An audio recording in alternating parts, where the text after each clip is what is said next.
This channel. तो आज हम यहाँ पे डिस्कस करने जा रहे हैं मैग्नेटिज्म एंड मैटर चैप्टर के कुछ क्वेश्चंस जिनकी हम प्रैक्टिस यहाँ पे हम करेंगे, उनको डिस्कस करेंगे। तो सबसे पहला सवाल हमारे पास ये आता है, which of the following points point lie in this region of highest magnetic field strength. यानी कि पॉइंट हमारे पास है P, PQ, R एंड S, इनमें सबसे ज्यादा मैग्नेटिक फील्ड स्ट्रेंथ पर कौन सा पॉइंट रखा हुआ है। हम जानते हैं कि मैग्नेटिक फील्ड लाइंस जितनी ज्यादा पास होती हैं उतनी ही ज्यादा स्ट्रेंथ वहां पे होती है। तो सबसे ज्यादा पास जो है, या कह सकते हैं कि फील्ड लाइंस का डेंसिटी सबसे ज्यादा यहाँ है, इसका मतलब सबसे ज्यादा मैग्नेटिक फील्ड इस पॉइंट पर होने वाला है, followed by this, followed by this, followed by this. सबसे छोटू मैग्नेटिक फील्ड यहाँ होगा, उसके ज्यादा यहाँ, उससे भी ज्यादा यहाँ, और सबसे ज्यादा मैग्नेटिक फील्ड P पॉइंट पर होने वाला है। अगला सवाल हमारे पास आता है, at the same place the horizontal component of earth magnetic field is 0.40 G। Capital G का मतलब होता है गॉस, और गॉस से टेस्ला में जो कन्वर्जन है आपको पता होना चाहिए, that 1 Gauss is equal to 10 to the power -4 Tesla, या कह सकते हैं कि 1 Tesla is equals to 10 to the power 4 Gauss. तो एक कन्वर्जन याद रखें, आपको हेल्प कर सकता है। तो डिप वहां पर 30 डिग्री है, what is the resultant magnetic field.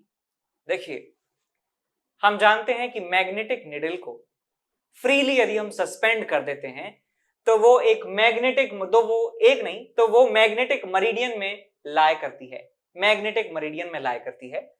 तो किसी भी पॉइंट पर मान लीजिए मैग्नेटिक मरीडियन इज दिस प्लेन, जो बोर्ड का प्लेन है वो मैग्नेटिक मरीडियन है, तो मैग्नेटिक नीडल जो है वो कुछ ऐसे होने वाली है। This is horizontal line, this is vertical line, horizontal के साथ ये डेल्टा एंगल बनाती है। जनरली बता रहा हूं मैं, ये डेल्टा की वैल्यू 0 भी हो सकती है इक्वेटर पर और मैग्नेटिक इक्वेटर पर, और इस डेल्टा की वैल्यू 90 डिग्री भी हो सकती है मैग्नेटिक पोल पे बात करें तो डेल्टा की वैल्यू कुछ भी हो सकती है। मैं एक जनरल किसी पॉइंट पे मान लेता हूं कि हॉरिजॉन्टल डायरेक्शन के साथ जो मैग्नेटिक नीडल का जो एंगल है वो डेल्टा है, डिप है, और मैग्नेटिक फील्ड इस तरफ होने वाला है, नेट मैग्नेटिक फील्ड अर्थ का इस तरफ होगा, और इसका एक कंपोनेंट होगा हॉरिजॉन्टल डायरेक्शन में जिसे BH आप कह सकते हैं, या इसे HE कह सकते हैं, अलग अलग नामों से इसको जाना जाता है। और इसका जो वर्टिकल कंपोनेंट है वर्टिकल डायरेक्शन में वो कहलाता है BV, या इसे आप वर्टिकल कंपोनेंट ऑफ अर्थ कह सकते हैं, VE कह सकते हैं। तो सिंपल कंपोनेंट आपको खेलना है। आप यहां समझ गए कि ये मैग्नेटिक फील्ड अर्थ का है, इसका कॉस डेल्टा जो है वो BH के बराबर होने वाला है। तो हमसे पूछा क्या गया भाई, हमको हॉरिजॉन्टल दिया है कंपोनेंट और हमसे पूछा गया है रिजल्टेंट कितना होगा। तो हमें ये वैल्यू दी हुई है, ये वैल्यू पूछी गई है, डेल्टा दिया है 30 डिग्री के बराबर। तो भैया यहां पे मैं लिख सकता हूं that BE net magnetic field due to earth is equal to into cos of 30 is equal to horizontal component of earth magnetic field. तो BE की वैल्यू आपको मिल जाती है BH अपॉन cos 30। तो BH हमें दिया हुआ है कितना, 0.4 cos के बराबर, cos 30 होता है √3/2। √3 से डिवाइड करना तो बड़ा मुश्किल हो जाएगा, तो √3 से मल्टीप्लाई कर लीजिए, √3 से डिवाइड कर लीजिए, तो ये कितना हो गया आपके पास 0.8 इंटू 1.73, 1.7 ही मान लीजिए इसको, और नीचे आ जाएगा आपके पास 3। तो ये आपको मिल जाएगा 17 8 136, 1.36 डिवाइडेड बाय 3, 0.4, 1 3 5 15, 0.45 गॉस जो है आपको यहाँ पे रिजल्ट मिलने वाला है। एक बार और डबल चेक कर लें, this resultant value should be greater than any of the components of the earth magnetic field. यानी ये जो रिजल्टेंट मैग्नेटिक फील्ड है ये BH से भी ज्यादा होगा और BV से भी ज्यादा होने वाला है। तो 0.45 गॉस जो है हमारे पास, ये आंसर हमें मिल जाता है ऑप्शन नंबर ए। ठीक, अगले सवाल की तरफ चलें। अगला सवाल हमसे कहता है relation amongst the three elements of earth magnetic field, namely horizontal component, vertical component and angle of tip, और BE total magnetic field है। तो हम ये जानते हैं कि BE cos delta is equal to BH और BE sin delta is equal to BV। BH को मैं लिख सकता हूं HE लिख सकता हूं, और इसे मैं VE लिख सकता हूं। ठीक है, तो यहां आप देख लीजिए कौन सा रिलेशन जो है मैच कर रहा है, VE और VH जो हैं वो साइन और कॉस वाले होंगे, तो ये गलत हो गया, ये गलत हो गया, बी और सी में से ही आपको सिलेक्ट करना है। तो आप वर्टिकल कंपोनेंट में साइन आ रहा है, वर्टिकल कंपोनेंट में साइन आ रहा है और हॉरिजॉन्टल कंपोनेंट में कॉस आ रहा है, तो बी ऑप्शन जो है इसे आप टिक कर सकते हैं बिना किसी टेंशन के। क्वेश्चन नंबर 14 हम सॉल्व कर रहे हैं। क्वेश्चन नंबर 14 आपसे कहता है the angle of dip at certain place of the earth is 60 degree and magnitude of the earth horizontal component of magnetic field is 0.26 gauss, the magnetic field at the place on the earth is equal to. तो net magnetic field पूछा जा रहा है, आपको दिया है horizontal component, तो be को मैं कह सकता हूं BH अपॉन कॉस डेल्टा, काफी बार कर चुके हैं कॉस डेल्टा। BH कितना है 0.26, cos 60 is 1/2, 1/2 लिख दिया, so it will be 0.52 cos, आपको आंसर यहाँ पे मिल जाएगा 0.52 cos, ऑप्शन नंबर सी। ठीक है, क्वेश्चन नंबर 15 कहता है आपसे at a place in magnetic meridian, magnetic meridian वो प्लेन है जिस प्लेन में निडल को खुला छोड़ने पर वो बैलेंस हो जाती है, दिस इज दैट प्लेन। वो बेंड हो जाता है 30 डिग्री से from horizontal if earth's magnetic field at this place is 2 gauss, then the vertical component and horizontal component of Earth's magnetic field respectively are। तो 2 Gauss हमारे पास net field है, dip का जो एंगल है वो 30 डिग्री है, तो मैं हॉरिजॉन्टल कंपोनेंट को कह सकता हूं BH is equals to BE cos 30 which is √3/2, because answer Gauss में आ रहा है, दिया ऑप्शन में टेस्ला में है, तो टेस्ला में कन्वर्ट कर देंगे 10⁻⁻4 से मल्टीप्लाई करके, 2 से 2 चला गया, √3 × 10⁻⁻4 हमें आंसर मिल जाता है हॉरिजॉन्टल कंपोनेंट का। पहले पूछा है वर्टिकल, पूछा है पहले और बाद में पूछा है हॉरिजॉन्टल, तो बाद में हॉरिजॉन्टल में √3 आना चाहिए, तो एक ही ऑप्शन जो है आपके पास यहाँ पे मिल रहा है जिसमें हॉरिजॉन्टल कंपोनेंट में √3 आ रहा है। तो BV भी निकाल सकते हैं, वैसे आंसर तो पता चल गया अभी, लेकिन फिर भी यहाँ पे लिख सकते हैं इसे BE sin theta sin delta के बराबर, सो इट्स 2 × 1/2 × 10⁻⁻4, 10⁻⁻4 हमारा आंसर मिल जाता है ऑप्शन नंबर बी। अगले सवाल की तरफ चलते हैं, क्वेश्चन नंबर 17 पूछता है आपसे angle of dip is maximum, angle of dip कहां पे मैक्सिमम होगा।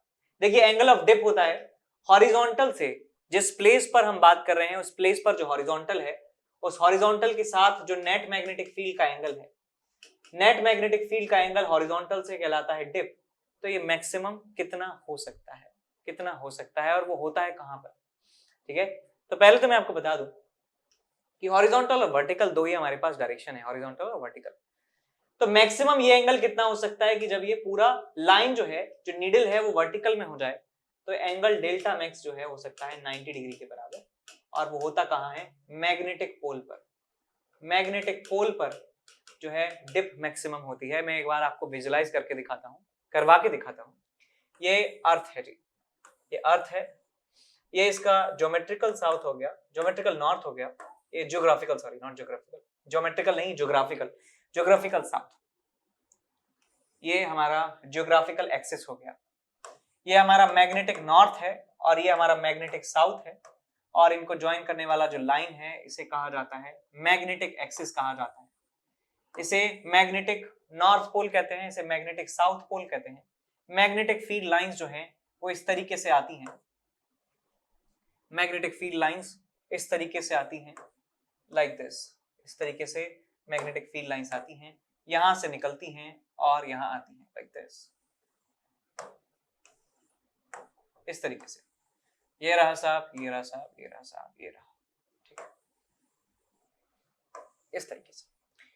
तो जब मैग्नेटिक पोल पर नीडल को लाते हैं, मैग्नेटिक नॉर्थ पोल पर जब नीडल को लाएंगे तो उसका डायरेक्शन मैग्नेटिक फील्ड के अलोंग हो जाएगा, मैग्नेटिक फील्ड के अलोंग हो जाएगा, तो मैग्नेटिक जो नीडल है वो इस डायरेक्शन में पॉइंट आउट करने वाली है। अब बेटा इस पॉइंट पर हॉरिजॉन्टल का मतलब हुआ this is the horizontal eight this place. इस प्लेस पे हॉरिजॉन्टल का मतलब होता है दिस लाइन, इस प्लेस पे हॉरिजॉन्टल का मतलब दिस लाइन, इस प्लेस पे हॉरिजॉन्टल का मतलब दिस लाइन। तो ये हॉरिजॉन्टल है, हॉरिजॉन्टल से जो लाइन है, जो मैग्नेटिक जो नीडल है वो 90 डिग्री एंगल बना रही है। इसका मतलब ये हुआ कि इस पॉइंट पर डिप मैक्सिमम है, तो हम कह सकते हैं कि पोल पर डिप मैक्सिमम होता है। अगले सवाल की तरफ चलते हैं, क्वेश्चन नंबर 18 की तरफ। A current loop behaves as a system of फलाना, as a result it acts like a, magnetic dipole. तो मैग्नेटिक डायपोल की तरह इसलिए बिहेव करता है बिकॉज वो मैग्नेटिक पोल का सिस्टम की तरह काम करता है। ठीक है, तो मैग्नेटिक पोल आपका आंसर आ जाएगा। सब जानते हैं यदि ये हमारे पास मैग्नेटिक लूप है, करंट इसमें एंटी क्लॉकवाइज सेंस में घूम रहा है, तो ये एक नॉर्थ पोल की तरह बिहेव करता है। सामने वाला एंड पीछे से देखेंगे तो करंट आपको क्लॉकवाइज डायरेक्शन में दिखेगा, तो वो साउथ पोल की तरह बिहेव करता है। तो एक करंट कैरिंग लूप जो है एक मैग्नेटिक डायपोल की तरह बिहेव करता है, जिसका ये वाला पार्ट नॉर्थ पोल, पीछे वाला part south pole. Question number 19 आपसे कहता है the magnetic field produced by something on any point on the axial line is same as that of bar magnet. तो बार मैग्नेट जैसा मैग्नेटिक फील्ड लाइंस पैटर्न किसका होता है? Solenoid, toroid, straight wire dipole. Toroid का तो बिल्कुल नहीं होता। टोरॉइड में तो मैग्नेटिक फील्ड जो है इस तरीके से होता है, सर्कमफेरेंशियल होता है। स्ट्रेट वायर की वजह से भी नहीं, डायपोल की वजह से और सोलेनॉइड की वजह से। तो क्लियरली सोलेनॉइड जो है हमारा आंसर होने वाला है। सोलेनॉइड एक बिहेव करती है एक बार मैग्नेट की तरह। क्वेश्चन नंबर 20 हमारे पास है which of the following statements is are correct. कौन कौन से स्टेटमेंट सही हैं? Magnetic phenomena are not universal. ना यूनिवर्सल है भैया, ये गलत है। Magnetic phenomena are universal. The name lodestone for lodes or lodestone given to a naturally occurring ore of iron magnetite means leading stone। तो ये बात बिल्कुल सही है, थ्योरी का पार्ट है। आप जब चैप्टर की थ्योरी यदि पढ़ी होगी तो आप ऐसे सवालों का जवाब दे सकते हैं। तो आप कुछ भी नहीं छोड़ सकते हैं, जो आपका सिलेबस आ रहा है आपको हर चीज जो है पढ़ना होगा, तब जाके आप फुल में से फुल स्कोर कर सकते हैं। तो मेरी रिक्वेस्ट यही है आपसे कि आप जो है पहले पूरा सिलेबस पढ़ें, उसके बाद इन वीडियोस को देखें, तब आपको जो है फायदा असल में मिलने वाला है। नहीं तो आपको सिर्फ हमेशा धोखा ही लगेगा। क्या 40 में से 40 कह के तो ले लिया था सर ने, लेकिन 40 आए नहीं कभी। तो 40 क्यों नहीं आ रहे हैं? बिकॉज आपने थ्योरी अच्छे से याद नहीं की है। तो थ्योरी आप अच्छे से याद कीजिए, तब 40 में से 40 आएंगे आपके। A bar magnet is not analog to a solenoid. गलत लिखा है यार, सोलेनॉइड। इसलिए पिछले सवाल में क्या है कि सोलेनॉइड एक बार मैग्नेट की तरह बिहेव करती है। डी ऑप्शन कहता है आपसे the magnetic field lines are discontinuous नहीं। तो बी ऑप्शन हमारा सही ऑप्शन होने वाला